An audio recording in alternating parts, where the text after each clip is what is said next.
If you had to maybe describe your life journey in one line or a quote, what would it be? One is knowledgeable life, second is experiential life, and third is pleasurable life. इतना busy schedule होने के बावजूद भी, how do you manage your time in writing such very different category of the books? Then dolphin population has increased. Dolphin. We have a very good dolphin reserve in Fatehpur and Varanasi. Oh. So But ज़्यादा लोगों को पता ही नहीं. नहीं है पता. Problems are there. इसको नहीं नकारा जा सकता है.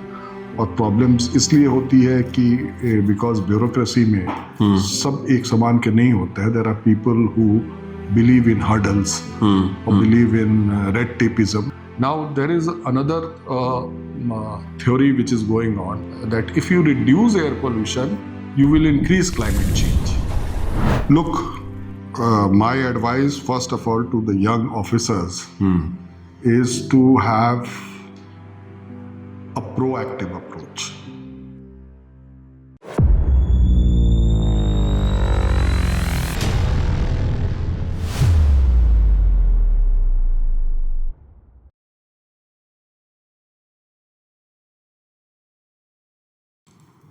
जीटी लॉग पॉडकास्ट के इस एपिसोड में एक बार फिर आप सब लोग का स्वागत है. और आज का टॉपिक एक बहुत ही इम्पॉर्टेंट सब्जेक्ट से जुड़ा हुआ है और हमारे साथ में एक बहुत ही प्रसिद्ध प्रोफेशनल भी हमारे साथ में आज जुड़े हुए हैं.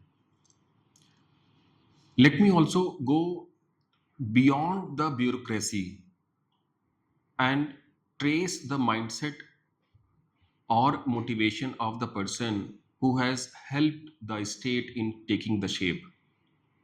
आज हमारे साथ में मनोज सिंह सर जुड़े हुए हैं. मनोज सर एक रिटायर्ड IAS ऑफिसर रहे हैं, एडिशनल चीफ सेक्रेटरी की तरह उन्होंने अपना पद लास्ट में सर्व किया है 2024 दिसंबर तक, और बहुत सारे पद पे सर रहे हैं. हमारा सौभाग्य है कि नोएडा और गाजियाबाद जैसे शहरों में भी उन्होंने एज ए डिस्ट्रिक्ट मजिस्ट्रेट या DM के रोल में भी रहे हैं और बहुत सारे स्टेट के जो कार्यभार हैं उन्होंने संभाले.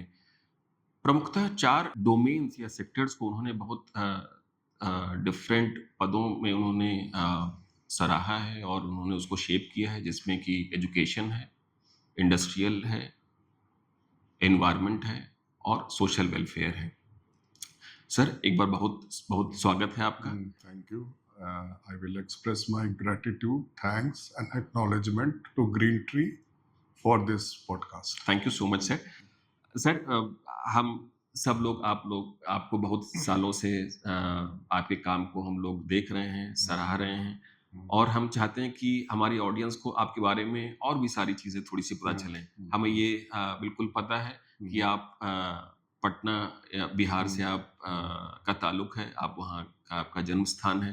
We also have got to know कि आपका जो रूट्स हैं वो सारन या जिसको हम लोग छपरा करके जो लोकेशन है उससे हम लोग जानते हैं. सारन का जो शब्द है वो शरण या जो अशोक सम्राट जो इन्होंने स्तूप बनाया उससे वो लिया गया है. तो कहीं ना कहीं वो जो छाप है वो बहुत ही ज़्यादा सराहनीय है और बहुत ही अनोखी भी है. तो हम चाहते हैं कि पहले अपने बारे में भी थोड़ा सा हम लोग को बताएं और किस हिसाब से ये जर्नी जो कि एक छोटे से जगह से शुरू हुई और एक एज एन IAS ऑफिसर आप ने पूरे स्टेट को संभाला है और सब लोग को एक मार्गदर्शन दिया. तो हम चाहते हैं कि एक बार उस जर्नी के बारे में थोड़ा सा समरी फॉर्म में बताएं प्लीज. देखिए, हमारी जो व्यक्तिगत और जो पारिवारिक हमारे जो हिस्ट्री रही है जी, जिसको हम बायोग्राफी या जीनियोलॉजी कहते हैं जी, वो एक ब्यूरोक्रेटिक फैमिली से मैं आता हूँ. जी, my grandfather was in Indian police जी, and he was IG Bihar. जी, And 2 of my uncle, one was in IAS and one was in IRTS, and 2 of my cousins, one in Allied Service and one is justice in Jharkhand High Court. अच्छा sir. So we belong to a family which has a bureaucratic blood. Hmm So basically हमारी जो journey है वो start होती है पटना से. I अच्छा have से. done my master in science from Patna University in geology. Hmm And when I was finishing my studies, I was a CSIR scholar also. I used to get scholarship. And thereafter I joined GSI and I got an offer from Hindustan Copper Limited also as management trainee. My scholastic journey started from a subject which is earth science. And later on I joined Geological Survey of India. So that was one of the phase where later on, after that I wrote IAS and then I got into IAS. So from a scientific outlook of a geologist to which is a specialized to a generalist service of IAS was the transgression जिसमें हमने पदार्पण किया. आप gold medallist भी रहे हैं. हाँ, gold medallist भी रहा हूँ. और IAS में आ जाने के बाद मैंने विभिन्न पदों पर काम किया उत्तर प्रदेश संवर्ग में जी. और भारत सरकार में भी मैंने काम किया है जी. The whole journey of IAS is basically क्या IAS सिखाता है. तो उसको हम एक UTI अप्रोच कहते हैं. UTI मतलब U for unwavering, T for टायरसम और I फॉर इंडोमिनेटेबल स्पिरिट, जिसको कहेंगे अटल, परिश्रम और अदब की रणनीति से काम करने पर आपको रिजल्ट मिलता है. ये IAS की खूबी है. एक माइंडसेट IAS जो देता है वो प्रोएक्टिव माइंडसेट है जी, which is a conglomeration of convergent thinking, divergent thinking, lateral thinking और heuristics जिसको कहते हैं अनुमान के आधार पर निर्णय लेना, और इंट्यूटिव थिंकिंग, अंत ज्ञान होना जी. और एक होता है कॉन्ट्राफैक्चुअल थिंकिंग कि यदि ये मैं काम किया और ये नहीं किया होता तो शायद ज्यादा बेटर होता जी. तो यश अपयश, ऊपर नीचे, अच्छी पोस्टिंग, खराब पोस्टिंग, ये जिंदगी का एक अंग है IAS का. लेकिन जो निर्णय लेने की क्षमता IAS में, डिसीजन मेकिंग कैपेसिटी है, वो शायद किसी भी अन्य सर्विस में नहीं है. और ये एक ऐसा जनरलिस्ट सर्विस है जिसको कहते हैं something of everything. Something of everything. तो जब मैं स्पेशलिस्ट था, जियोलॉजिस्ट था, वो एवरीथिंग ऑफ समथिंग था. एवरीथिंग ऑफ समथिंग से समथिंग ऑफ एवरीथिंग की तरफ मैं बढ़ा. So this is what IAS is. And regarding leadership quality, IAS generally inculcates leadership quality. And I have worked under various departments, various institutions. So every institution, basically institutions are social structures which inculcate its own rule, its own behavior, and its own goals and achievements. So in every institution, it has three things. One is it has its own epistemology, जिसको हम लोग knowledge और skill कहते हैं, जिसको आप ज्ञान मीमांस भी कह सकते हैं. It has own ontology, जिसको हम वस्तु मीमांस कहते हैं. उसका हायरार्कियल स्ट्रक्चर क्या है, उस ऑर्गेनाइजेशन का गोल क्या है, उसमें निर्णय कैसे लिया जाता है, उसमें उस प्रकार को जिसको हम लोग ontology कहते हैं. So every institution has an epistemology of its own, ontology of its own, or every institution has a methodology of its own. The rules, the pattern of decision making, whether it is centralized, decentralized, the kind of working, online working, offline working, algorithmic governance, these are methodology. So every institution, whether it is health department or whether it is forest department or whether it is rural development, has these three components which is called epistemology, ontology and methodology. So IAS generally has to adopt and inculcate in his working style, because you are transferred every 3 or 4 years. Ji. What is the requirement, what is the aim, what is the goal, and how to go about it. Understand the epistemology of the department, ontological structure of the department, and also develop methodologies. So ये एक हमारा leadership पर है, और जी. मेरी जो leadership रही है, that is very different.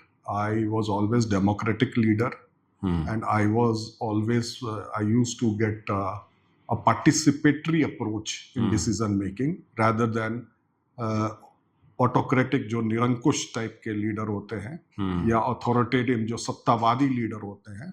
It's a different kind of approach I did, and I got the results done in a beautiful manner. Thank you so much, sir. I think I have seen you working in different roles. तो बहुत ही inspiring journey रही है. तो before we deep dive into the specific areas where you have served and try to bring some inspiration for our audience, मैं चाहता हूँ कि मतलब जैसे उस फेज को भी सर हम लोग थोड़ा सा टच बेस करें. जैसे you have seen different posts और positions while serving this 35 years of journey. तो जैसे आप DM रहे हैं, उसके बाद डिफरेंट पोस्ट पे रहे हैं, चेयरमैन हैं, किसी MD हैं किसी डिपार्टमेंट के, you retired as an ACS. तो एक तो क्या है कि हर एक पोजीशन से जब मूव करते हैं तो what is the thought process, that is one thing. और दूसरा है कि जब डिपार्टमेंट टू डिपार्टमेंट मूव करते हैं तो there is always one learning from one department which gets used in other department. तो मतलब ये जनरल ये भी एक मतलब वे ऑफ वर्किंग है, या जैसे 3 साल का आपने बताया टेनोर रहता है जनरली. तो जो लर्निंग मेथड है वो क्रॉस मूवमेंट से भी बहुत तेजी से आता है लोगों को, क्योंकि हम वी हैव आल्सो सीन कि IAS जब एक पोस्ट से दूसरी पोस्ट मूव करता है तो थोड़ा सा मतलब थोड़े से समय में वो पूरे डिपार्टमेंट की पूरी चीज़ें उनको समझनी है, उसके बाद डिसीजन मेकिंग लेनी है, फिर उनको सब करना है, और फिर जैसे ही आप 3 साल तक कंफर्टेबल हो जाते हैं वैसे आपको दूसरे डिपार्टमेंट शिफ्ट होना है. सो इस पूरी जो प्रक्रिया है उसकी लर्निंग को अगर मैं 2 या 3 पॉइंटर्स में मैं आपसे रिक्वेस्ट करूं तो मतलब how will you summarise this journey? IAS की जो स्टाइल होती है वो basically it's a learning curve. जी. Every department you learn. जी. And you learn from everyone. जी. सो उस लर्निंग एक्सपीरियंस को हम कैसे उपयोग करें, हाउ टू इम्प्लीमेंट इट. जी. जी. जैसे मैं एक वाक्य बताता हूँ. हाँ सर. मैं जब डिस्ट्रिक्ट मैजिस्ट्रेट था मुजफ्फरनगर का, जी, तो उस समय एक राइट्स हुआ था, और जी. राइट्स में यूथ बहुत ज़्यादा इन्वॉल्व थे.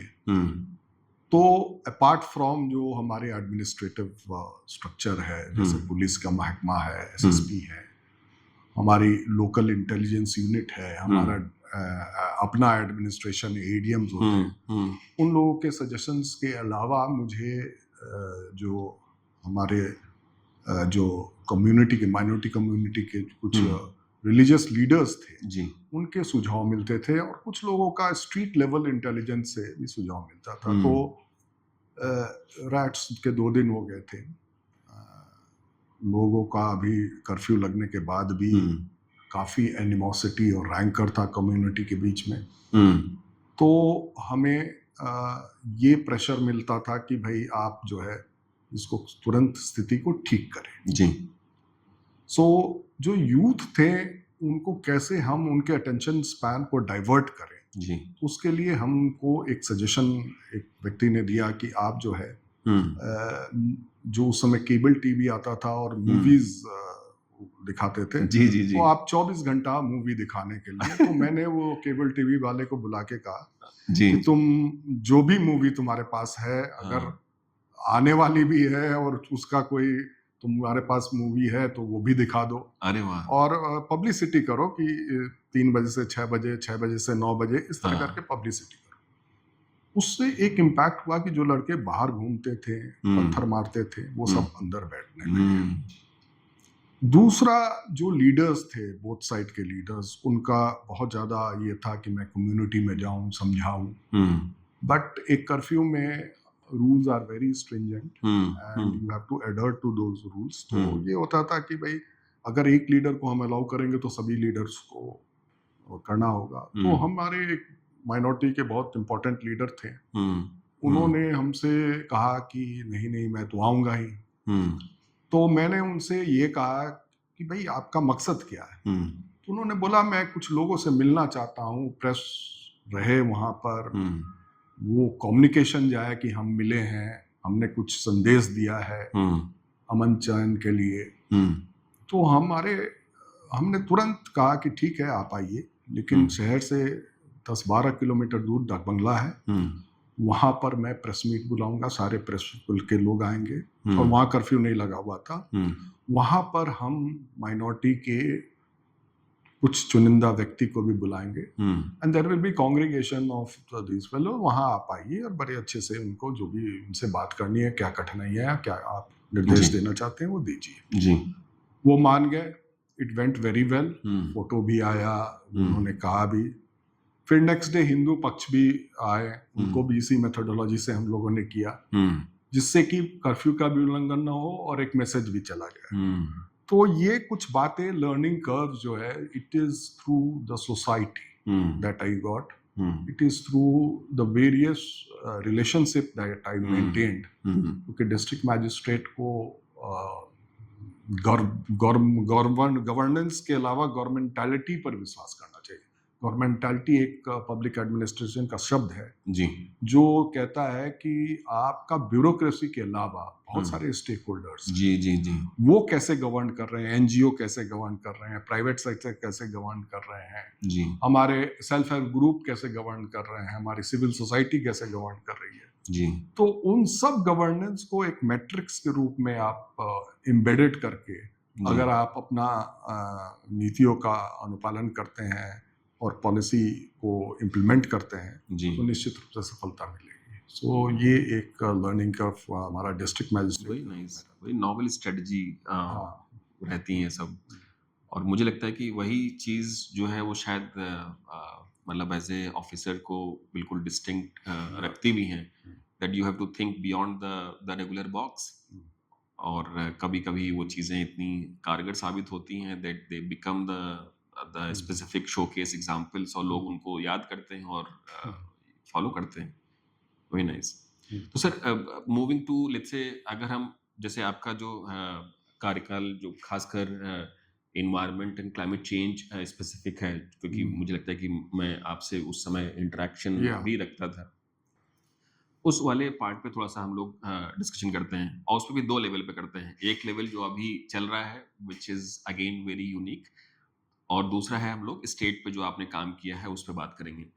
जो अभी सर चल रहा है, जैसे आप देखें ट्रम्प की जो अप्रोच है, president of United States of America, उनकी अप्रोच बिल्कुल एक अलग तरीके की है, may be compare to their predecessors, जो कि अलग तरीके से उनकी अप्रोच चलती थी। They were align towards the climate change, और पूरा विश्व में बहुत सारी ऑर्गेनाइजेशंस को सपोर्ट भी करते थे।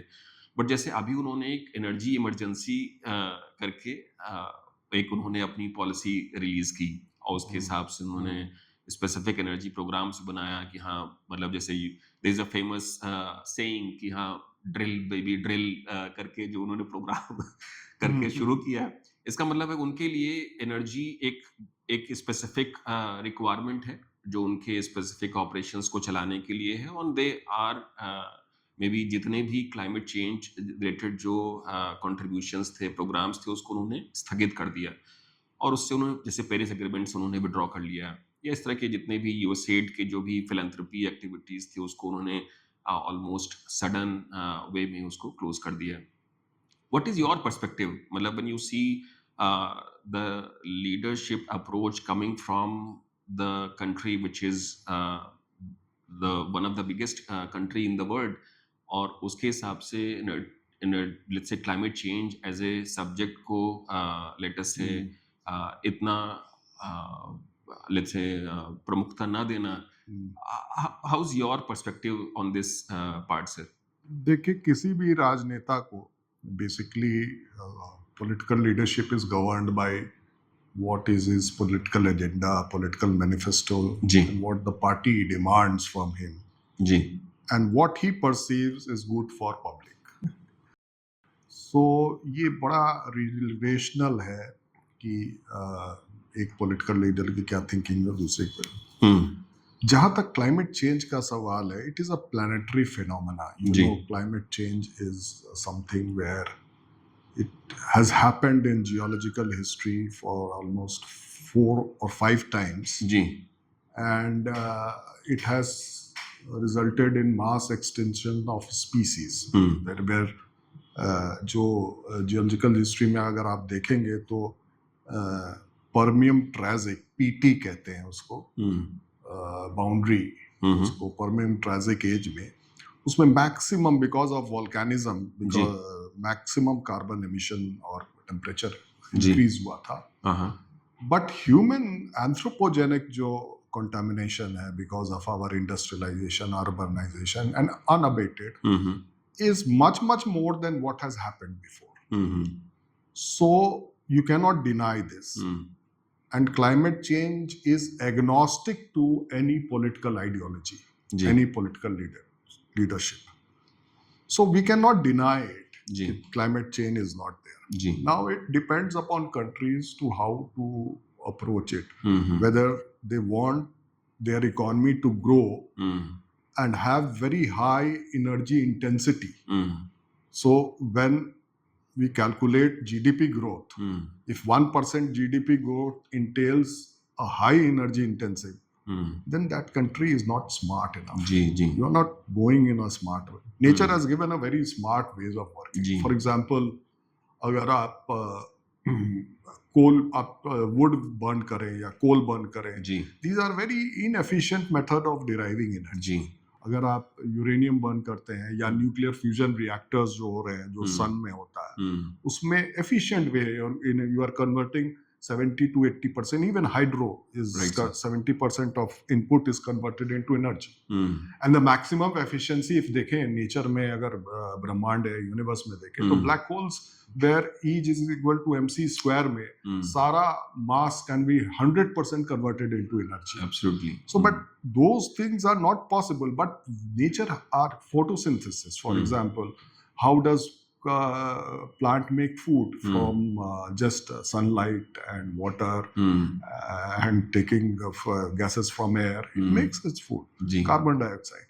So these are much smarter technologies, smarter way of functioning. Now if your growth is based on something which is hegemonic, that I will do in this way only, and if you have an ostrich approach, then I don't think so this kind of approach is going to pay for a very long time. It is better to realize and fine tune our schemes, our policies, so that we adopt a low carbon growth path. And that is what I personally feel, and India is doing. India has promised that by 2070, net zero will be there, and we will reduce our energy intensity from 45% to 35%. And the way we are going, by 2030, we will be achieving the target which has been given to us. Absolutely, sir. So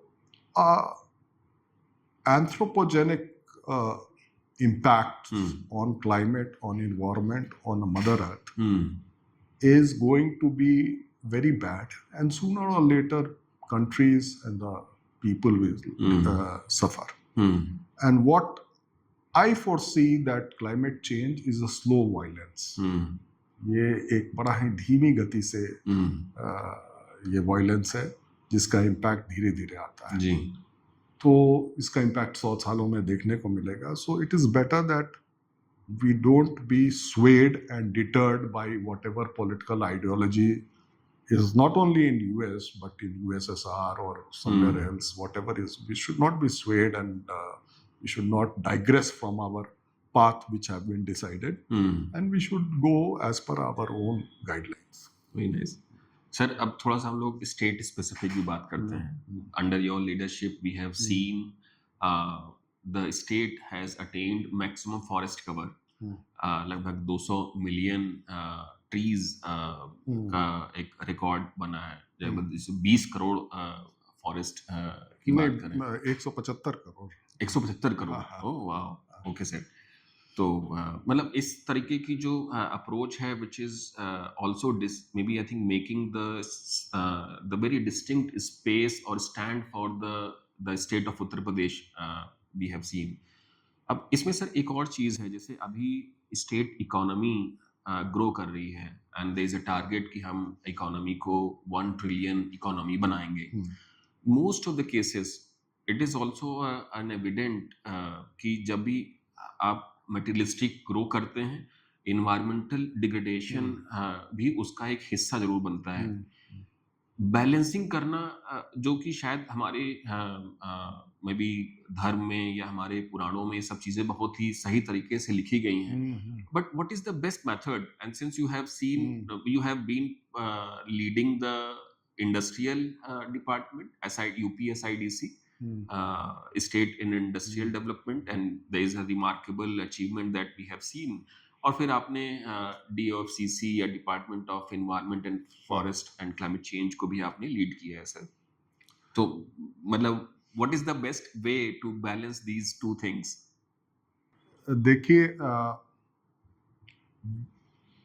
मैं वन पर्यावरण, the forest environment and climate change department को head किया था UP में, और on the direction of Honorable CM Yogi ji. Adityanath, we had this drive of plantation.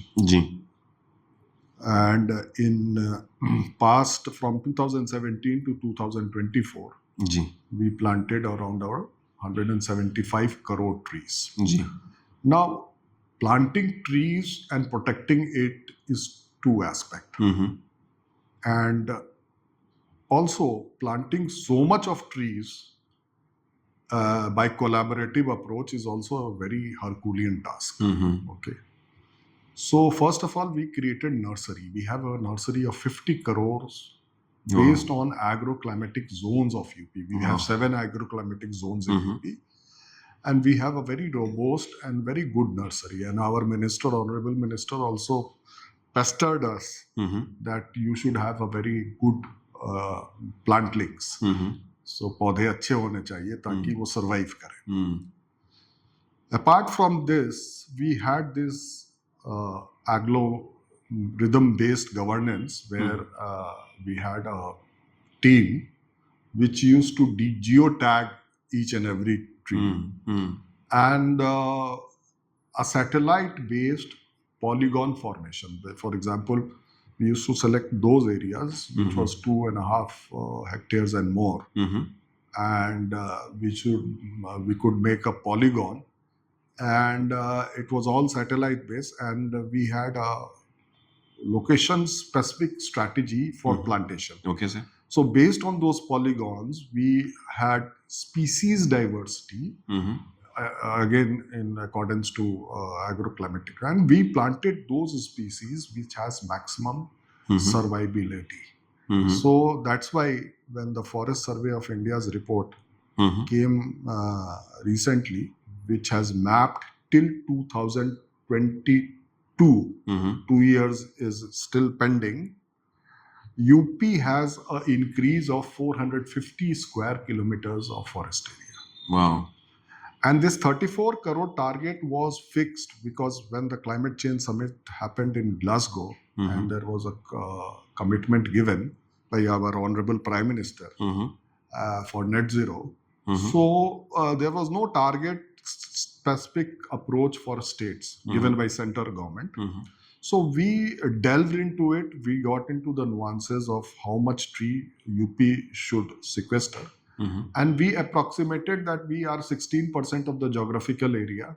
So we will have 16% of the total target which has been assigned to India by till 2030. Okay. So based on that, what was the sequestering potential of each tree, depending upon species, we devised this 35 crore target every year. And that's why we proliferated our nurseries, and we were in good position. Apart from this, there was also very diverse approach in plantation. So we had this right-based plantation where rights were given to, in Sonbhadra, where rights were given to tribal to foresee and see the trees. Mhm. We had these Shakti ones Mhm. managed by women groups, self-help groups. Mhm. Then Bal One managed by children, especially in urban areas. Mhm. And then we had this food forest. In fact, we saw this food forest in Pondicherry, where Krishna McKenzie, one of the Mhm. foreigners, he has Mhm. made this food forest, Wow. and that was a very good example. So we had 75 food forest, one in each district. Mhm. We also went for bioeconomy for bamboo plantation. You know, bamboo has a very large sequestration Yes. potential. Uh-huh. And then we went for high density forestry, which is called Miyawaki. Miyawaki forest. Mhm. So in Miyawaki, what we did was basically in each industrial area, there are 30% of the area has to be green. Mhm. So we issued from environmental side a direction that the 30% area which is green, you have to plant Miyawaki. And when I left the forest department, almost 1200, more than 1200 industrial units in UP have a Miyawaki forest. Wow. And as you know, Miyawaki forest in 2 years only, it's a robust forest, and you Hmm. can visualize and see it. Hmm. So that is what is basically. Then we had declared 2 new tiger reserves. Mhm. One is Amangarh, it's very near to Noida. Mhm. And Mangarh. Amangarh, it is extension of Corbett Arre in वाह. UP. Uh-huh. And the Amangarh. second one was in Ranipur, which was in Bundelkhand. Mhm. Because in what is happening in Madhya Pradesh is the cane betwa is being linked. Hmm. So the large tiger area of Panna Tiger Reserve will be submerged. So tigers will migrate. Tigers doesn't follow geographical boundaries. Acha. So they will migrate, and so that's why we anticipated it, and we had made that tiger reserve in Chitrakoot in UP. उनकी भी sir geo tagging model पे ही हाँ, trekking the होती है. tiger reserves are huge reserves. हाँ, They हाँ. are in square kilometers, 100, Right. 200 square Hmm. kilometers. Hmm. And we don't interfere in those reserves in sense of forestation, because whatever is the endemic forest, it has to grow. Hmm. So that is what is apart from that, one tiger elephant reserve is also there. Mhm. We in UP saw that the habitat Mhm. of animals are restored, and especially the tiger census, tiger increased from 120 to 173 in UP. Hmm. Then dolphin population has increased. Then vulture, which was going extinct because of pesticides. Dolphin. Dolphin, yeah. We have a very good dolphin reserve in Fatehpur and Varanasi. Oh. So but ज्यादा लोगों को पता ही नहीं है. नहीं है पता लेकिन but that is there. And then vulture, which was going extinct. We have a vulture production center also. And then small cats and rhinos. After Kaziranga, you will see rhinos in Dudhwa, and there is a whole rhino reserve over there. And they are flourishing very well. So why I'm saying this? Because tiger reserves, natural forest, biogeographical reserves, these are conservation mechanism, which is called in situ conservation. And zoos, we have 3 zoos. One is Lucknow, Gorakhpur, and Kanpur. These are ex situ conservation, where we make up temporary element. We are also making we were all night safari in Lucknow, which will be made in next 2-3 years. So, and apart from that, man-animal conflict is another anthro-deer conflict. What you say is another area where lots of work was done. So, on carbon sequestration side, this is what has been done. Also, we had earmarked, UP is full of wetlands. And these wetlands are biodiversity hotspots. Okay. So in wetland, what we did was we declared 50 more wetlands as a biodiversity parks. And we have to do lots of intensive multi-species ethnography of the whole area. Wow. Because wetland has a huge carbon potential, because they are carbon sinks. And if we conserve wetland, so lots of carbon will be sucked by them. So that's why wetland conservation is also very important, and we was very successful in it. 10 of our wetlands are Ramsar sites, which is internationally acknowledged, declared sites in UP. So these are these are the some of the achievements which was feather in cap for us, and on basically your this side. On the air pollution side and climate change side, now there is another theory which is going on that if you this is MIT that if you reduce air pollution, you will increase climate change. Reducing air pollution will increase climate change. So there are plenty of research which is going on. But air pollution is certainly very dangerous, and air pollution is something which is affecting us. Yes, sir. But health hazard तो बहुत ज़्यादा impact. So for air pollution, we in UP have done a very marvelous work, especially with regards to number one, there is a scheme called National Scheme of Government of India, NCAP. NCAP, yes. NCAP was implemented in its letter and spirit in most of the cities of UP, and we achieved air pollution reduction from almost 35% to 25%. Wow. So that 10% reduction came. We have also a World Bank scheme which is forthcoming, which for addressing as an airshed approach for air pollution, and that will entail of reducing it to 0%. Countries like South Korea and China have done it. Yes, South Korea, Seoul did in 15 years. So we also have a prognostic survey that it will be reduced in 15 years, especially in Delhi. Parali burning, stubble burning has been reduced. There is no stubble burning because in UP we have this rice, basmati rice. So there is no problem of parali burning. Then end-to-end road pavement, which is there, sprinkling of water during November. What happens in November is basically the upper air circulation stops.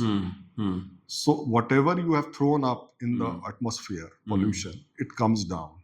And you can see those dust on leaves of the trees. Yes, yes. So same amount of dust has gone in your lungs also. So you have to reduce this. So basically you have to have a holistic approach. And the thermal power plants were given direction to use 10% of pellets made by this parali. So pelletization process was also adopted. And through this mechanism of air pollution as certain, but it needs a collaborative approach. It needs basically public-private collaboration. Because what I am seeing is apathy, basically behavioral apathy on part of public. Because whatever we ask them to do, they are not doing it. So, for example, during pollution, try to avoid going by cars, try to reduce the number of cars. Carpooling could be one of the metros could be utilized, but then it needs lots of cajoling and coaxing, and then only behavioral change will happen. So in that we need a collaborative approach from various NGOs, civil societies, and Resident Welfare Association. Absolutely. So this was from air pollution. And the third element in basically is the emission reduction side, which is a very, very large sector. And in emission reduction, basically in UP, in thermal power plants, the efficiency of thermal power plants has been increased. PLA, plant load factor, has been increased.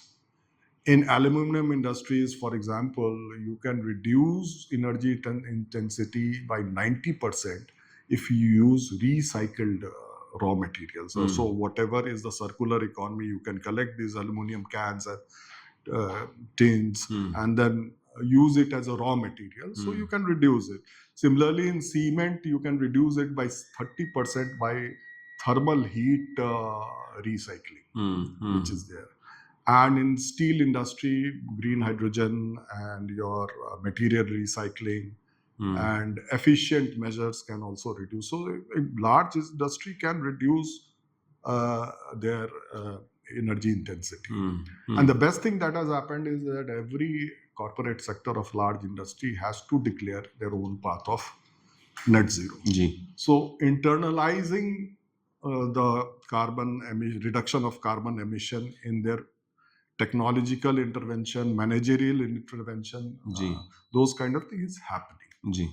Similarly, we have for lighting, we had these LED bulbs which saved 40 billion kilowatts of electricity in from 2015 onwards.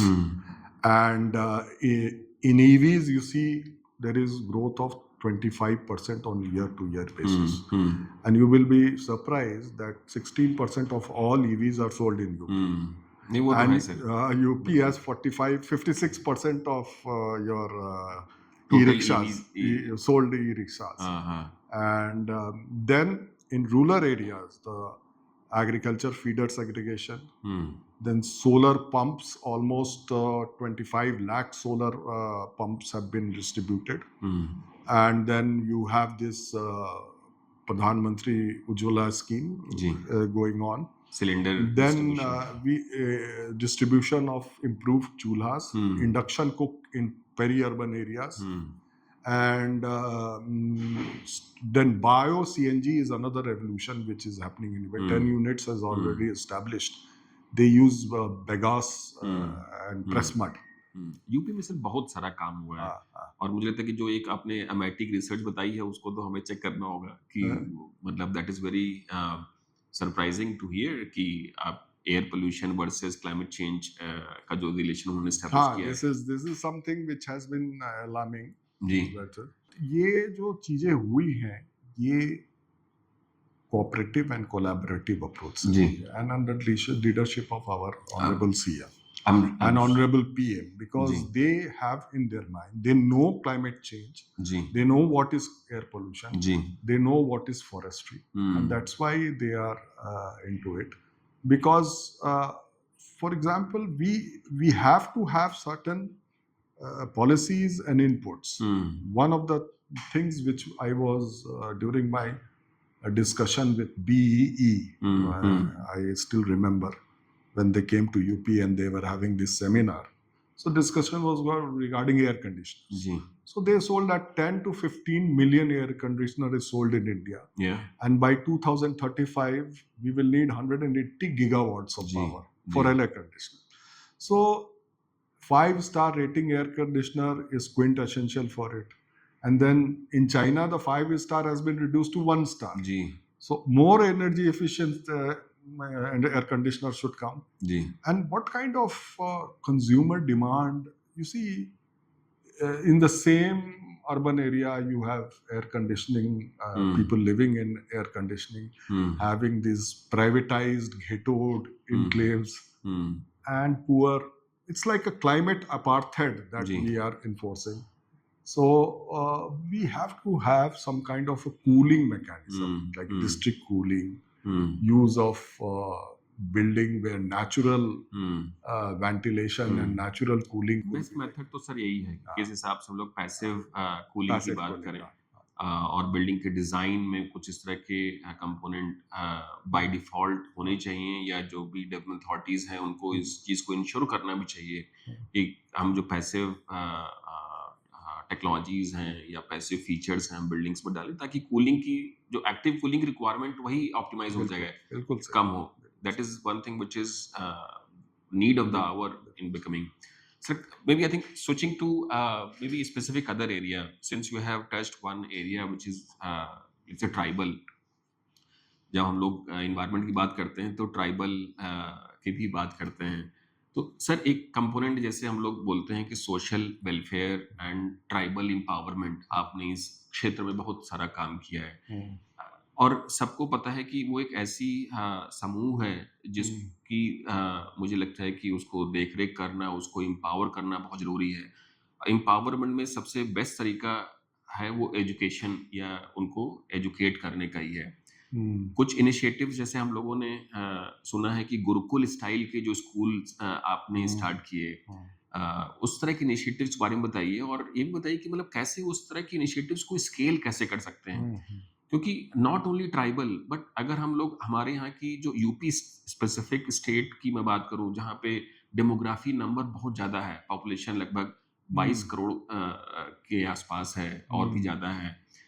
वहाँ पे अगर economically distribution भी देखें तो भी शायद tribal के अलावा भी जो अर्बन पुअर है या रूरल पुअर है, वो नंबर बहुत ज़्यादा है। उसको एक ही तरीके से ऊपर बढ़ा सकते हैं, वो है एजुकेशन। तो उसको स्केल कैसे कर सकते हैं? मतलब some of the marvellous initiative that we have gone through. Social welfare has been always a very important program of government. Yes sir. And welfare approach right from independence we have been adopted, and there is a ministry in center also and state also. जी। Social welfare में जो हमने देखा, because social welfare is something which is dealing with empowerment of those who have lagged behind. जी। जो समाज के अंतिम छोर में जो व्यक्ति बैठा हुआ है उसकी कल्याण की हम लोग बात करते हैं। जी, जी। तो सोशल वेलफेयर में मैंने सबसे पहले तो जो स्कॉलरशिप स्कीम थी, जनरली जो 12वीं क्लास में पढ़ने के बाद जो लोग आते हैं प्रोफेशनल कोर्स में, डिग्री कोर्स में या मेडिकल में, तो उनको स्कॉलरशिप सरकार देती है ताकि उनको वित्तीय भार ना पड़े। तो जब मैंने देखा, जब ज्वाइन किया, उसमें भी मैंने 4 साल सोशल वेलफेयर में काम किया, तो देखा कि यहाँ पर एक तो बहुत कम लोगों को मिल पा रहा है। जनरली पूरे यूपी में 7 या 8 लाख लोगों को मिलता था। तो हमने इसकी एक ड्राइव चलाई। हमारे मंत्री जी रमापति शास्त्री जी होते थे जी, वो भी काफी हमें डायनेमिक थे और उनका कहना था कि भाई हम ये छूट ना जाए जी। तो उसका नतीजा ये हुआ कि हम लोग 8 लाख से 22 लाख पहुंच गए और इतने लोग छूटे हुए थे, इतने बच्चे छूटे हुए थे जी। दूसरी प्रॉब्लम ये आती थी कि हर यूनिवर्सिटी और हर कोर्स का अपना अपना, किसी का कोर्स डिले रहता है, किसी का रिजल्ट कभी आया। तो ये एक पोर्टल था सोशल वेलफेयर में, जो आप कहते हैं, जो ये डीबीटी की जो फर्स्ट इम्प्लीमेंटेशन हुआ था वो 2016 में सोशल वेलफेयर डिपार्टमेंट से शुरू कराई किया था। शुरू तो हमारे प्रेडिसेसर सुनील कुमार ने कराया था, लेकिन हमने उसको एक्सपैंड किया था, स्केलेबल बनाया था। जी जी जी। तो डायरेक्ट बेनिफिट, डायरेक्ट बेनिफिट जी जी। तो डीबीटी से एक फेसलेस ट्रांसफर होने से काफी बच्चों को स्कॉलरशिप मिलना, उनका टाइमली मिलना। उसमें एक समस्या ये आती थी कि बेसिकली दे यूज्ड टू से कि भाई आप पोर्टल बंद कर देते हैं, अक्टूबर में बंद कर देते हैं। जैसे जुलाई से सेशन हुआ, अक्टूबर में बंद किया, जो एडमिशन लिया उसने अप्लाई कर दिया और बहुत का रिजल्ट ही नहीं आता है। तो हमने अपने मंत्री जी से बात की, उन्होंने भी कहा कि आप हमसे आदेश ले लीजिए और इसको बढ़ाते रहिए। हम लोग ने उसको 2-3 महीना बढ़ाया, टिल एवरीवन पार्टिसिपेटेड, और इसी का ही नतीजा था कि सबको मिलना शुरू हो गया। दूसरा, हमने उसमें जो वुडो पेंशन स्कीम थी और ओल्ड एज पेंशन स्कीम, उसमें भी गांव-गांव में कैंप लगा के, ये माननीय मुख्यमंत्री जी ने पहले हम लोगों को ये निर्देश दिए और उसमें उन्होंने ये कहा कि भाई बहुत लोग को मिल नहीं रहा है। उन्होंने नाराजगी, so sometimes the reprimand and scolding of CM is good also. So वो नाराजगी के कारण ये हुआ कि हम लोगों ने कैंप लगाया और जो लगभग 30 लाख हमारे ओल्ड एज पेंशन मिलते थे, वो 54 लाख मिलने लगे। 24 लाख लोग उसमें अनकवर्ड थे। तीसरी चीज, अगेन हम लोगों ने एक कम्युनिटी मैरिज, सामूहिक विवाह योजना, जो अब 1 लाख रुपया मिलता है, पहले 50,000 से शुरू हुआ था, उसको हम लोग ने शुरू किया। Because marriage expenditure is very preposterous and extravagant, आप देखिएगा, और बेचारा वो गरीब जो है इंडेटेड हो जाता है, तो उसको ना हो। और उसमें सारी कम्युनिटी काफी सपोर्ट करती थी कि उसमें कोई उसको अटेंसिल्स, किसी ने सारी स्पॉन्सर कर दिया, किसी ने अटेंसिल्स स्पॉन्सर कर दिया, कोई खाना स्पॉन्सर कर दिया, तो इसमें सहभागिता भी बहुत थी जी।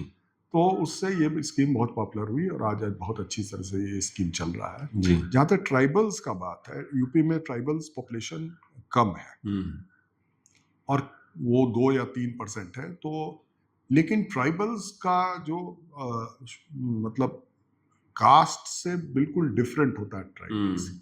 कास्ट तो एक एस्क्रिप्शन है, एस्क्राइब्ड स्टेटस है। Tribal is something geographical entity जो कि एक वे ऑफ लिविंग है, जो कि नेचर और फॉरेस्ट के साथ जिंदा है। तो उनके कल्चर, उनके बिहेवियर, उनके हैबिट्स बड़े डिफरेंट है। तो ट्राइबल्स के लिए हम लोगों ने एकलव्य विद्यालय का, it's modern school for tribal, Eklavya विद्यालय वो स्टैब्लिश किया है। 8 एकलव्य विद्यालय चल रहे हैं यूपी में। इसके साथ ही साथ उनमें भी स्कॉलरशिप स्कीम है, उनमें भी बुक्स को फ्री देने की योजना है। और बेसिकली इन सब के साथ माननीय मुख्यमंत्री जी ने, there was one more scheme which was for aspiration of new middle class, जो आईएएस की कोचिंग करना, क्योंकि उसमें भी बच्चे को जरूर भेजते हैं लोग कि आईएएस की कोचिंग करिए, और उसमें भी 50,000 से 1 लाख खर्चा हो जाता है जी।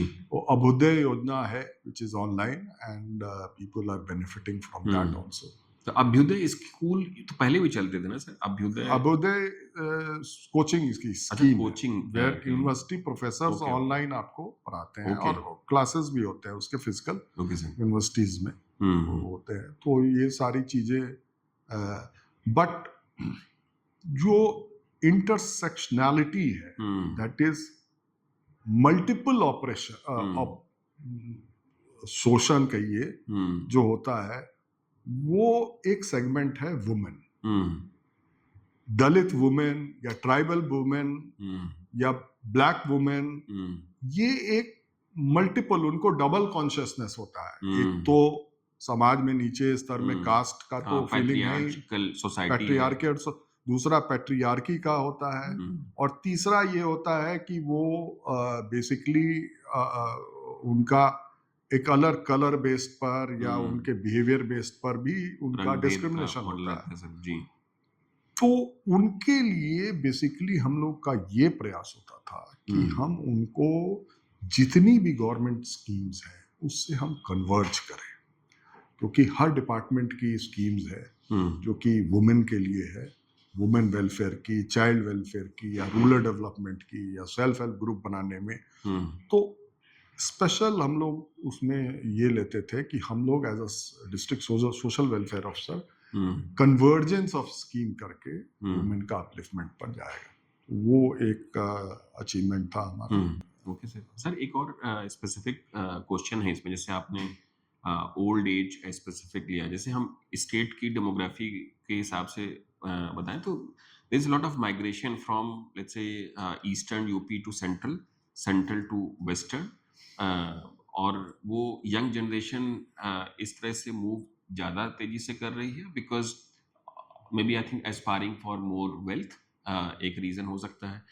तो जहाँ पे जो ओल्ड एज डेमोग्राफी है उनके लिए बहुत अभी तो नहीं, but may be I think due course of years, let's say 10 साल 20 साल के बाद में वो इश्यूज होंगे। तो one of the initiative that I remember इसमें था कि अंडर पीपीपी मोड पे old age homes, yes sir, ये ओल्ड एज होम्स 75 जिले में हम लोगों ने बनवाए हैं जी। वेरी नोवेल इनिशिएटिव, और ओल्ड एज होम्स का बेसिकली फंक्शनिंग अच्छा है जी। हालांकि इसमें कंप्लेन होती है कि जितने रजिस्टर्ड हैं उतने रहते नहीं हैं, but overall there is a satisfactory evaluation जी। और जो लोग रह रहे हैं उनकी अगर बायोग्राफी देखेंगे, लाइफ हिस्ट्रीज देखेंगे जी, तो रियली बड़ा सैड और मेलनकॉलिक है जी। और अच्छे अच्छे घर के बच्चे अपने माता पिता को त्याग करके वहां रखे हुए हैं। उनके हेल्थ चेकअप, उनके लिए फूड और उनके स्पेशल डेज भी बने हुए हैं, जबकि तो वो सर सीएसआर एक्टिविटीज का हिस्सा, मतलब नहीं, वो this is all funded by state government. अच्छा। ये नेशनल गवर्नमेंट का भी नहीं है। ओके, ये इनिशिएटिव स्टेट गवर्नमेंट का है और ये इनिशिएटिव हर डिस्ट्रिक्ट में एक है। अभी डिमांड हो रही थी कि और भी इसको हर शहर में एक करने के लिए, लेकिन वो आगे का प्रोसेस है। बट दिस इज वन, आप जैसे 60 साल के ऊपर 6% ऑफ द पॉपुलेशन 60 साल के ऊपर रहता है। सो आप समझ सकते हैं कि मोर्टेलिटी कितनी ज्यादा हो जाती है जब तक 60, क्योंकि old age is one of the where you have basically illness, then you हम सफर मतलब फ्रॉम वल्नरेबिलिटी बाय डिफॉल्ट है नेचर के हिसाब से है नेचर सर। के हिसाब से, तो जी वो एक अच्छा इनिशिएटिव है। जी। और आज मुझे कहने का अच्छा है कि आज ओल्ड एज पेंशन में भी 1,000 रुपया मिलने लगा है, विडो पेंशन में भी 1,000 रुपया, और विकलांग में तो शायद 4,000 रुपया मिलते हैं, 4,000। तो इसको धीरे धीरे सरकार बढ़ा रही है, और बढ़ा रही है तो उसके लिए बड़ा महत्व रखता है। जी एक गरीब महिला या गरीब व्यक्ति है जो गांव में है, उसके लिए 1,000 रुपया भी बहुत महत्व बहुत का है मैटर करता है सर, और बिल्कुल। मैटर करता है। तो ये एक अच्छा मतलब help, it's a helping aid from philanthropic activities जी ऑन द जी, ground. Very nice sir. Generally किसी भी ग्रोइंग स्टेट के लिए ये एक may be I think very much like mandatory requirement की तरह है। इंडस्ट्रियल डेवलपमेंट होगा, ग्रोथ होगा, तो सर्टेनली उसके डेवलपमेंट के साथ साथ अर्बन लेवल पे उसकी डेंसिटी डेवलपमेंट भी होगी। कुछ स्पेसिफिक प्रोजेक्ट्स सर्टेनली एक मेगा स्केल पे स्टेट लेवल पे भी लॉन्च होते हैं। We have seen one of the projects जो कि जैसे परफ्यूम वाला जो प्रोजेक्ट था कन्नौज में, I think in your leadership it was started, and then may be I think trans Ganga city projects. But जब भी हम लोग इस तरह के प्रोजेक्ट्स एक मेगा स्केल पे बात करते हैं तो उसमें लैंड प्रोक्योरमेंट, लैंड एक्विजिशन, ये सब चीजें भी बहुत ही इम्पोर्टेंट रोल प्ले करती हैं। मुझे लगता है कि बहुत ही कॉम्प्लेक्सिटीज को कैसे एड्रेस करते हैं, how to make such processes more simpler and faster, क्योंकि ग्रोथ होनी है। अगर कोई लैंड एक्विजिशन नहीं हो पाया तो अपने आप ही वो प्रोजेक्ट वहीं पे स्टॉल हो जाता है। And before Modi government we have seen such issues by and large very much visible there, but इस गवर्नमेंट में ये सब चीज़ों को इंटीग्रेट करके तेजी से आगे बढ़ने की जो प्रक्रिया शुरू की, उससे काफ़ी तेजी से ग्रोथ विजिबल भी हुई है। But at the state level और at the city level may be what are the specific issues and how to deal with them? What is your perspective sir? मेरा इंडस्ट्रीज में भी एक्सपोजर 4 साल का रहा है, हाँ सर। और मैं जब केंद्र सरकार में था तब भी टेक्सटाइल मिनिस्ट्री में था, तो जी मेरी एक्सपोजर रही है। जी जहाँ तक यूपी का सवाल है, देखिए इंडिया बेसिस पर अगर देखा जाए तो इंडस्ट्रीज का अभी भी कंट्रीब्यूशन लगभग 18% के जी। करीब है। इट्स डिबेटेबल, कुछ लोग कहते हैं कि हाँ इससे सर। ज़्यादा है या कम है। हम्म और चाइना का जब देखें तो उनका 35% के करीब है। हम्म सो वी इकोनॉमिक्स में अगर सोसाइटी को प्रोग्रेस करना है, when we are running on a treadmill of production, ji so we should go from a agricultural to manufacturing economy to service sector. Ji ji ji But India has directly jumped to service oriented. जी जी जी तो service का component ज़्यादा होता है हमारे जी GDP में। तो manufacturing के लिए हमारे प्राइम मिनिस्टर साहब ने जो आत्मनिर्भर भारत दिया है, make in India, make in India initiative, it is a remarkable programme and it is doing very good. जी इट माइट बी डिबेटेबल कि इसका इम्पैक्ट ज़्यादा होना चाहिए था, इसका इम्पैक्ट इस रीजन में है, उस रीजन में नहीं है, बट ओवरऑल देखेंगे तो एक लीडरशिप आई है इन टर्म्स ऑफ क्वालिटी जी मैन्युफैक्चर्ड प्रोडक्ट ऑफ इंडिया। और आज देखिए आईफोन्स भी इंडिया में बन रहे हैं, बिल्कुल, और बहुत सारी गाड़ियां आ रही हैं, सेमीकंडक्टर के फैक्ट्रीज लगने जा रहे हैं। सो क्वालिटी टेक्सटाइल के इंडियन प्रोडक्ट्स वर्ल्ड में अब मिलते हैं। So we are progressing fast in industrial sector also. UP में जहाँ तक था तो मैं basically land procurement and industrial area development side में था। तो हमने ट्रांस गंगा सिटी कानपुर में 2000 एकड़ में लॉन्च की थी, और सरस्वती हाईटेक प्रयागराज में 2000 एकड़ में, 1000 एकड़ आगरा में मैंने लिया था जिसमें थीम पार्क आना था, और पीलीभीत में भी हम लोग ने फार्मास्यूटिकल पार्क के लिए 1000 ले लिया था। बरेली में फूड पार्क, कन्नौज में आपका परफ्यूम पार्क जी, और अमूल को बेसिकली 10 लाख लीटर्स के लिए हम लोगों ने जगह दिया था। और अमूल 3 जगह बन चुका है, कानपुर, लखनऊ और बेसिकली वाराणसी। जी, डेयरी एक्चुअली स्पेसिफिक। ये डेयरी प्लांट्स एस्टैब्लिश होने से इसका स्प्रेड इफेक्ट बहुत होता है। जी। विलेजेस में ऑटोमेटिकली हुँ, कोऑपरेटिव्स बन जाता है, जी, किसान के इनकम में वो ऐड होने लगता है, बिल्कुल। जो कि मिल्क सप्लाई हुँ, उसका बिकने लगता है। हुँ, तो इसलिए ये बहुत अच्छा प्रोजेक्ट होता है फॉर रूरल डेवलपमेंट। जी, तो किस तरह से इंडस्ट्री का इम्पैक्ट आ सकता है। इसके अलावा 1,500 से ज़्यादा स्मॉल स्केल यूनिट्स को हम लोगों ने लैंड दिया था जो चल रही है। हुँ, हुँ, डिफेंस कॉरिडोर, उसके मेरे जाने के बाद डिफेंस कॉरिडोर बनाया गया। हुँ, हुँ। अभी ब्रह्मोस का आपने देखा होगा हाँ कि सर, वो मैन्युफैक्चरिंग लखनऊ शुरू हो में गई। तो प्लांट। बेसिकली यूपी बराबर स्मॉल एंड मार्जिनल यूनिट्स में रहा है हुँ, जायंट, लेकिन अब वो हैवी इंडस्ट्रीज पर भी जा रहा है। हुँ। सर, जब भी हम लोग इंडस्ट्रियल ग्रोथ की बात करते हैं, तो निवेशक या इन्वेस्टमेंट जो भी इन्वेस्टर्स का जो माइंडसेट है, वो बहुत इम्पोर्टेंट रोल होता है। उनके लिए ये जो hassles हैं in terms of land acquisition, getting the clearance of their projects, अगर प्रोजेक्ट्स है तो उसका कुछ अवशेष या अपशिष्ट भी निकलेंगे, जिसको हम लोग सेकेंडरी बाई प्रोडक्ट्स भी कह सकते हैं। इस तरह के जो कंपोनेंट हैं, ऐसा नहीं है कि जो निवेशक हैं ओनली पर्यावरण को नुकसान पहुंचाने के लिए हैं, या इस तरह की चीज़ों को सिर्फ और सिर्फ बिजनेस पॉइंट ऑफ व्यू से बहुत सारे रोजगार भी उस तरीके से आते हैं। बट जब निवेशक इस तरह की चीज़ों को देखते हैं, तो मतलब उनका माइंडसेट क्या होता है? Because you have scene hmm, industrial development also, you have seen the environmental. Environmental as well. तो मुझे लगता है कि दोनों चीज़ों को you have scene very closely, क्योंकि ये दोनों चीज़ों को बैलेंस करना भी ज़रूरी है। It is not that you have to do the trade off कि आप उसको बढ़ा देंगे, इसको कम कर देंगे। तो देखिए, पिछले 6-7 सालों में अब जब से आईटी का इंटरवेंशन हुआ, तो सारे क्लियरेंस एक पोर्टल पर आते हैं, और प्रगति पोर्टल पर जैसे क्लियरेंसेस प्रधानमंत्री के जी, लेवल पर भी वो मॉनिटर होता है कहाँ कहाँ बाधाएं आ रही हैं। जी, किसी भी इंडस्ट्री को लगाने के लिए पहले लैंड चाहिए होता जी, है। उसमें यूपी ने पॉलिसी लगाई है कि आपके पास अब अगर स्वयं लैंड है, जी। तो प्लेज पार्क, जैसे आप अपना लैंड प्लेज करके 1% या 2% पर यूपी गवर्नमेंट लोन दे देती है, अच्छा तो सर। 20 एकड़ जमीन में आप एक छोटा सा इंडस्ट्रियल एरिया बना सकते हैं। जी, तो इसमें काफी लोग आए हैं। जी।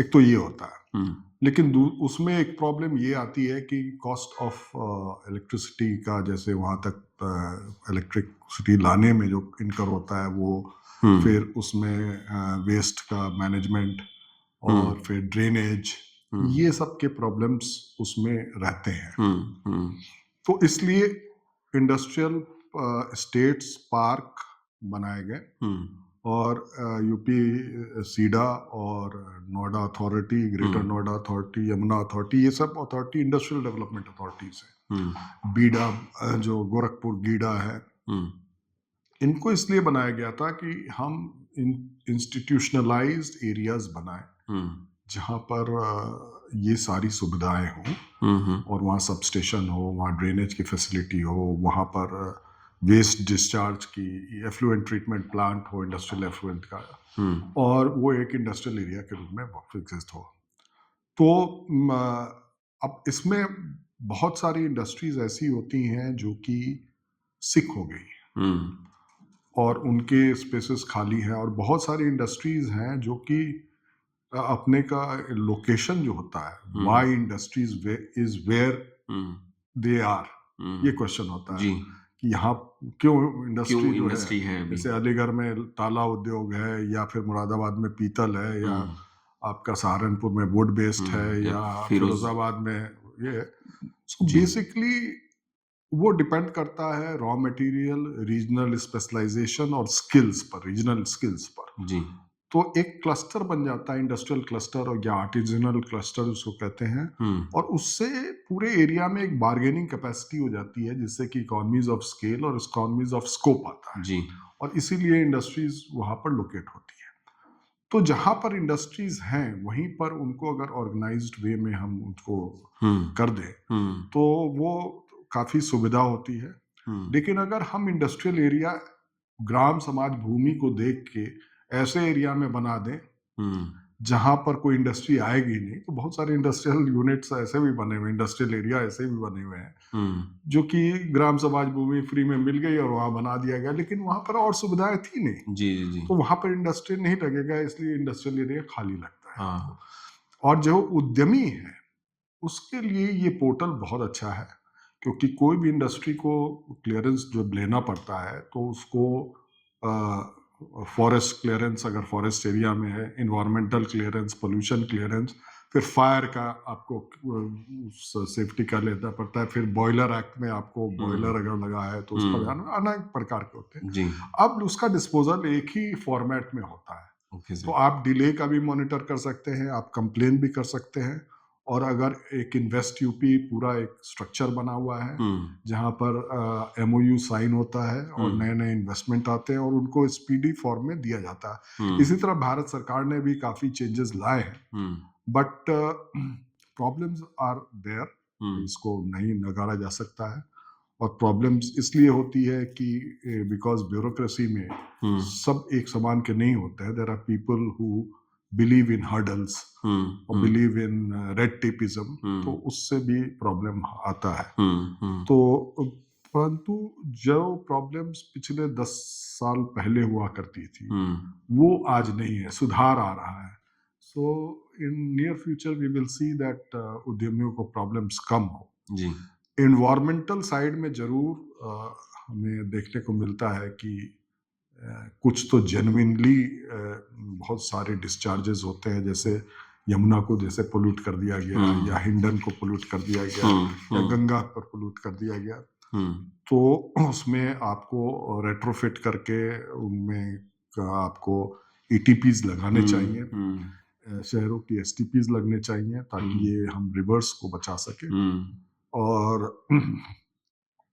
और कुछ लोग ऐसे होते हैं जो कि परेशान करने की प्रवृत्ति वाले होते हैं, वो अननेसेसरी कंप्लेंट्स भी डालते रहते हैं, जैसे एनजीटी में कंप्लेंट डाल दिया या कोर्ट में डाल दिया या डिस्ट्रिक्ट मैजिस्ट्रेट के यहाँ दे दिया, तो ये भी एक हरासमेंट होता है। बिल्कुल होता है तो उस तरह के भी प्रॉब्लम्स हैं इंडस्ट्रीज में। बिल्कुल बिल्कुल ठीक बात है। आई एम श्योर लाइक मतलब कोई भी नए इनिशिएटिव में प्रॉब्लम्स तो हमेशा ही रहेंगी, हाँ बिल्कुल। और चाहे वो पब्लिक सेक्टर में हो चाहे वो प्राइवेट सेक्टर में हो, वो they will always be there. But शायद यही जो एक लीडरशिप है जो हर प्रॉब्लम का एक तरीके का सोल्यूशन निकालने की कोशिश करती है।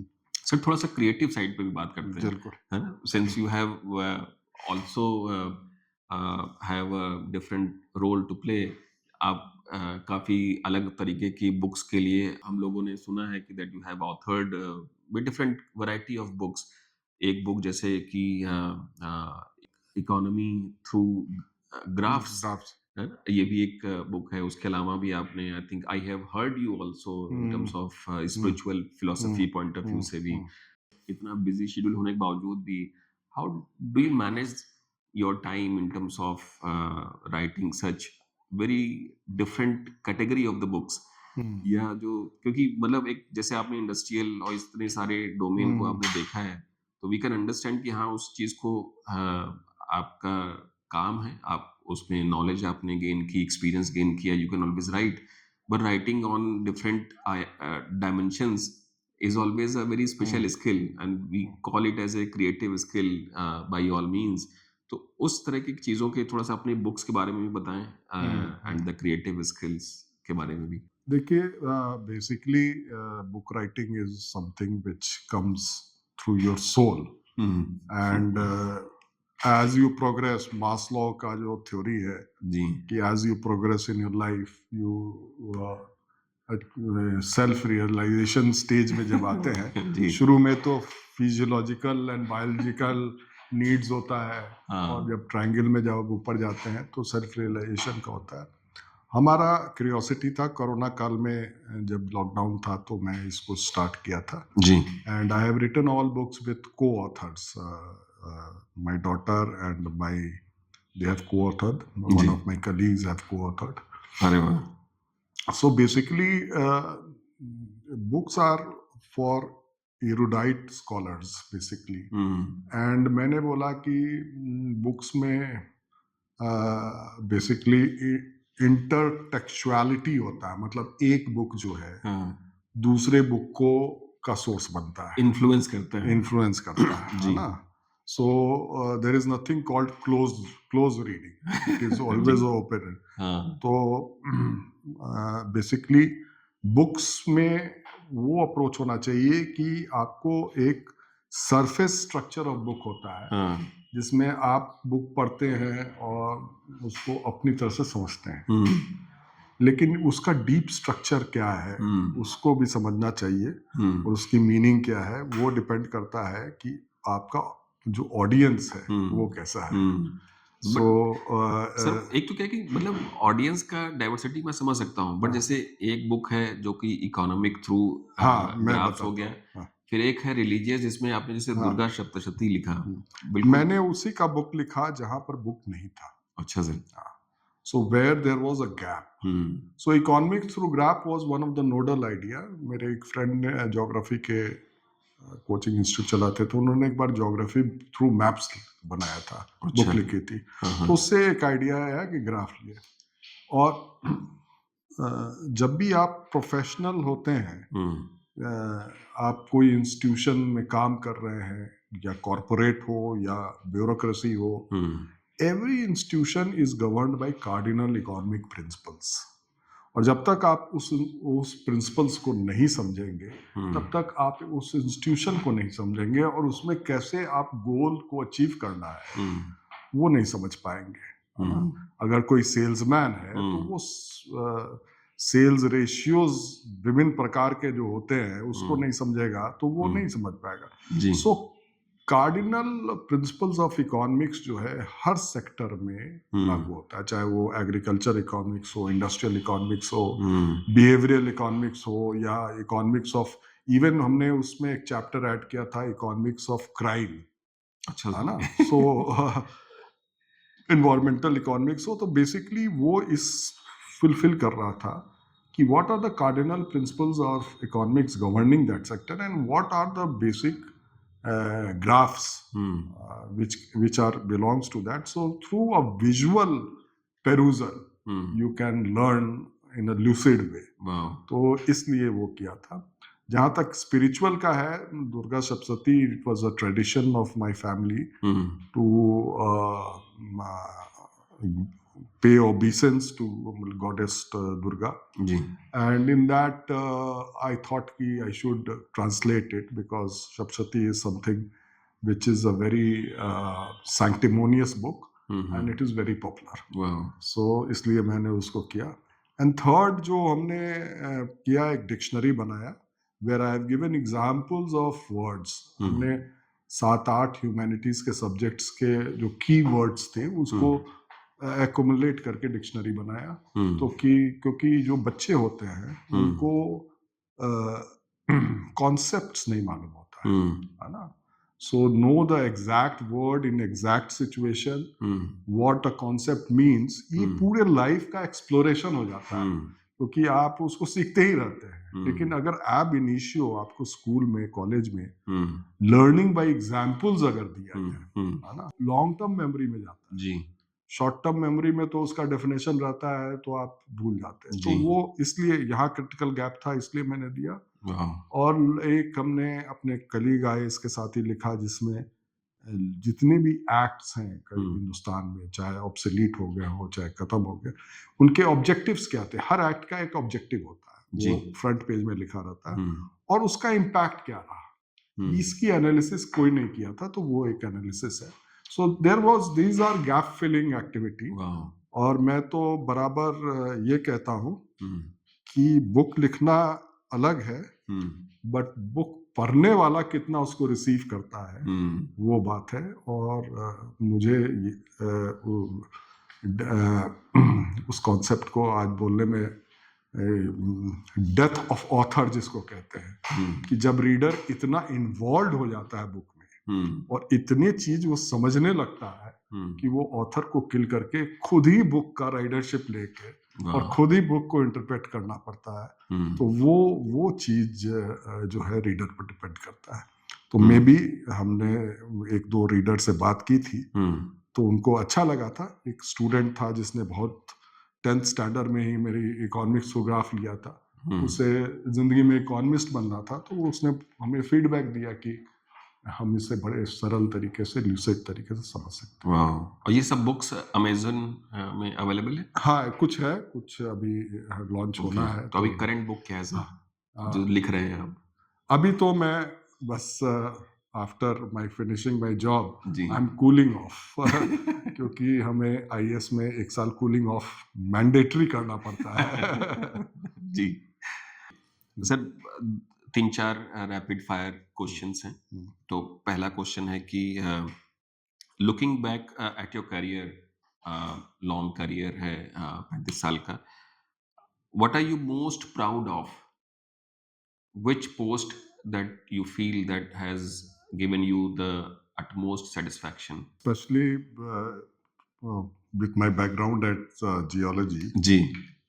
my last assignment, which was forest environment climate change, हाँ। is most because now we are towards a polycrisis governance, where we have a crisis of air pollution, we have a crisis of development, we have a crisis of climate change, we have crisis of epidemics. So how to deal all crisis and achieve the goal? तो एक ये है, और उसमें मेरे last assignment was quite satisfying. All of my assignment was quite, because experiential learning, knowledge learning, और दोनों IAS में होता है, क्योंकि डिपार्टमेंट में आप हॉरिजॉन्टली मूव करते हैं। हमने पहले भी कहा आपसे कि नोइंग एवरीथिंग ऑफ समथिंग, जी, और everything of something of everything, something of everything. तो समथिंग ऑफ एवरीथिंग एक स्पेशलिस्ट का होता है, और एवरीथिंग ऑफ समथिंग, इसीलिए हम लोगों को शार्प एक्यूमेन, नॉलेज और पर्सपिकासिटी डेवलप करना so jack of all trade is the equivalent. Jack of all trades, तो ये होता है। हम्म, एंड उसमें आप बहुत सारे इंटरेस्ट ग्रुप से मिलते हैं, बहुत सारे प्रेशर ग्रुप से मिलते हैं, बहुत सारी लॉबीज से मिलते हैं, बहुत सारे आप पॉलिटिशियंस से मिलते हैं। और मैं ये भी मानता हूँ कि भारत में पॉलिटिशियंस का कंट्रीब्यूशन बहुत है जी, और बहुत सारे लोग उनको बहुत न्यूनीकरण करते हैं या बिलिटिल करते हैं। उस पर नहीं मिलता, क्योंकि मुझे लगता है कि हमारे राजनेता बहुत मेहनत करते हैं जी, और वो एक समाज में आशा जगाए हुए हैं गांव-गांव में, कि अगर कोई व्यक्ति अपना हैंडपंप लेके आता है कि मेरा हैंडपंप लग जाए, या मेरे यहाँ नल लग जाए, या मेरे यहाँ अब मुझे आवास बन जाए, उसको इस साल नहीं मिलता है, तो वो सेकेंड ईयर थर्ड ईयर जो लीडरशिप है वो उसको आशा दिए रहता है कि चलो इस बार नहीं, अगले साल कलेक्टर साहब से या डीएम साहब से कह के करा देंगे, अगली बार तुम्हारा लिस्ट। वो होप है, वो स्ट्रेंथ है जी, और वो होप हमारी डेमोक्रेसी को एक जागृत रखे हुए है। तो इसमें हमारे पॉलिटिशियंस का बहुत वेरी नाइस। सर, अगर if you had to maybe describe your life journey in one line or a quote, what would it be? It is very difficult to describe in one quote, जी, but life is ephemeral. जी, And in one life, if you see lots of things जी, and learn from it, जी, that is a meaningful life. And I feel that total life is composed of 3 segments. When one retires and reflects back on his life, it has 3 segments. जी, One is knowledgeable life, whether you have lived a knowledgeable life or not. I am fully satisfied. I acquired the knowledge of every sector, every subjects. And second is experiential life, where you have experienced and worked value, and that is very important, where engaged life, it is called experiential and engaged life. For example, you are doing service, we are doing service, we are engaged day to day. And third is pleasurable life. Wow. If you have a balance in all 3 People are working, they are not enjoying pleasures. Hmm. Hmm? Hmm. People are only enjoying pleasure, they are not working. Hmm. It's also bad. Hmm. People are working, enjoying pleasure, but they are not knowledgeable. That is all. So Hmm. if you have an equal proposition, Hmm. you have lived your total life. And this is what I very think. Nice. हमारे जो room में और लोग हैं बहुत ही ध्यान से आपकी बातें सुन रहे हैं। सर एक थर्ड क्वेश्चन भी है कि मुझे लगता है कि एक और रोल में आप थे, you have been a commissioner to Navodaya Vidyalaya Samiti. A lot of educational related initiatives also आपने लिए हैं, तो मतलब which reform has been the may be I think closest to your heart? बहुत सारे किए Look, होंगे। in Navodaya Vidyalaya Samiti, I was commissioner. Ji. And you know, except for Tamil Nadu, all states have Navodaya Vidyalaya. Ji. One Navodaya Vidyalaya in each district, and district magistrate is head of Navodaya Vidyalaya. And there is a principal, and there is a district-based exam. Ji. Why Navodaya is very important is because it is a talent-based education. Ji. So through examination in 6th standard, ji. you have a district level examination, and even the poorest poor chap who is talented can qualify. And once he is qualified, the Navodaya Vidyalaya Samiti schools and their teachers re-cherition that guy into a patterned learning, and he doesn't has to spend anything. Food, clothing, books, tuition, everything, games is taken care by government. So this is only hope for a poor, talented chap who lives in a remote corner of the district. So in that sense, it's a best initiative. Secondly, Navodaya has produced lots of good students. Lots of brilliant doctors, engineers are there. Ji. And during Navodaya, when I tried to compute in ji. 1 year how many doctors, engineers in professional fields they got admission after 12th, the whole all India figure was 10,000 students. Wow. There were more than 200 students in IIT. So this is the contribution. IAS, every year there will be 5 to 10 Navodaya students. And the discipline and the rigorous pattern of, and in Navodaya, apart from rote learning, we introduced experience-based learning also. And we took care of each and every student of their food. In every Navodaya, there is a hotel management degree chap appointed to take care of the food quality and to ensure that they get a good and robust dietary pattern. It's a fully residential. It's a fully residential education. school, and one of the successful schools that he had. So I used to visit lots of schools, and I have seen lots of students. So this is one of the best scheme that in Navodaya scheme only we tried to introduce science magnet school. Science magnet schools are where you can have only science education, but that could not make progress because that was at concept level only. But different schools on Navodaya pattern like Eklavya Vidyalayas or ashram type schools of states or cultural schools have come up. So it's kind of a revolution that is happening in India for especially talented. We have Kendriya Vidyalayas, but that is a different type of organizational structure because they are for basically the families who are working in PSUs or government. So both the schemes are very successful, and both of the schemes are contributing towards educational development of Indian society. Very nice, sir. What is your advice to the young maybe aspirants or professionals? Look, my advice first of all to the young officers is to have a proactive approach. You are a leader. Any IAS officer or any corporate leader, any CEO has to inculcate in his organization a micro leadership. Hmm. He has to have a reverse mentoring kind of thing, which is very rare. Ji. Learning from the most experienced people, learning from the first hand experienced boy, learning from the boy in the field, the feedbacks. Ji. It's called reverse mentoring. Ji, That is ji. another very important area where one should always learn from failure and always do a failure analysis where you have not been successful.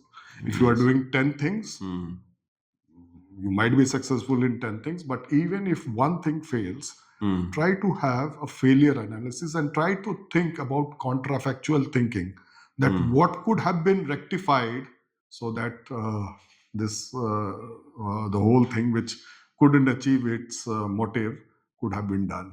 So that is another area. Never have a resource myopia.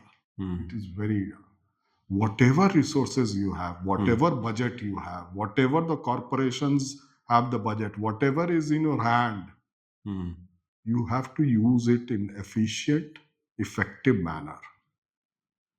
Never have this, we don't have money, we don't have resources, we cannot, you will be always bemoaning rather than progressing. So that is a, and then IT based, computer based learning, AI is another area which is taking over very fast. AI has to be there, incorporated in your day to day life, and always have a feeling of a dignity in everyday life.